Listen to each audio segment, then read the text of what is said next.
এবং সারা দেশের বাবাদের এই অবস্থা হইলে আপনারে জিগাইবে কেন? তার কি ঠেকা পড়ছে? আপনারা বাবারা তো জিজ্ঞেস করার উপযুক্ত নয়। আপনার সময় দেওয়ার মতো তো সে মনে করে না। আপনার চাল চরিত্র তো সে দেখে, আপনার পোস্ট পজিশন সে দেখে, আপনার রুচিবোধ তো দেখে। এই কারণে সে আপনাকে জিজ্ঞেস করার জরুরত বোধ করে না। জরুরত বোধ করে যেই কারণে সেরকম কোনো গুণ তার মধ্যে সে দেখতে পায় না। বেশিরভাগ ক্ষেত্রে আমাদের এই অবস্থা। এই জন্য আমাদের আত্মসমালোচনা করা দরকার, নিজেদের আগে দোষ খোঁজা দরকার যে আমাদের সন্তানদেরকে মানুষ বানাইতে হলে আগে আমাদের মানুষ হইতে হবে। সন্তানদেরকে ভালো কিছু পাইতে হলে আমাদের নিজেদের ভালো কিছু পাইতে হবে, চাইতে হবে, তাহলে আমরা পাব। আল্লাহ পাক এই বিষয়ে মনে হয় আল্লাহ পরীক্ষা, এই কিয়ামতের দিন এই বিষয়ে সন্তানের বিয়ে হওয়ার ব্যাপারে আল্লাহ আমাদের কোনো প্রশ্ন করবে নাকি করবে না?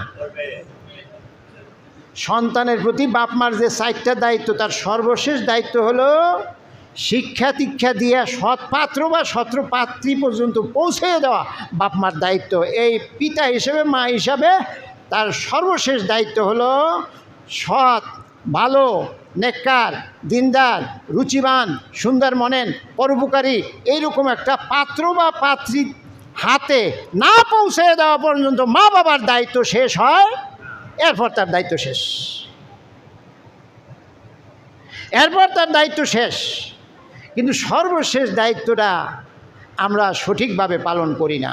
তার ফলাফল আমরা হারে হারে টের পাই। আমাদের সমাজ পায়, আমাদের পরিবার পায়, আমাদের রাষ্ট্র পায়। আমাদের সন্তানগুলি চোর ডাকাত হইয়া ওঠে। যে যত বড় প্রভাবশালী লোক, তার সন্তানটা তত বড় প্রভাবশালী চোর। যে যত বড় প্রভাবশালী লোক, তার সন্তানটা তত বড় ডাকাত। আমাদের সমাজে আছে কি নাই? আর যে যত প্রভাবশালী কম, চোর হিসাবে সে তার সন্তানটা একটু কম। যে আরেকটু কম, তার সন্তানটা ডাকাত হিসাবে আরেকটু ছোটো ডাকাত।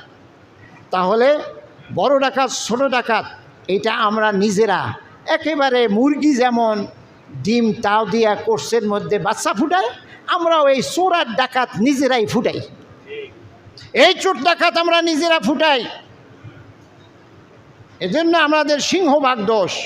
আল্লাহ পাক আমাদেরকে এই কথা বোঝার তৌফিক দান করুন। সমাজ, এই পরিবার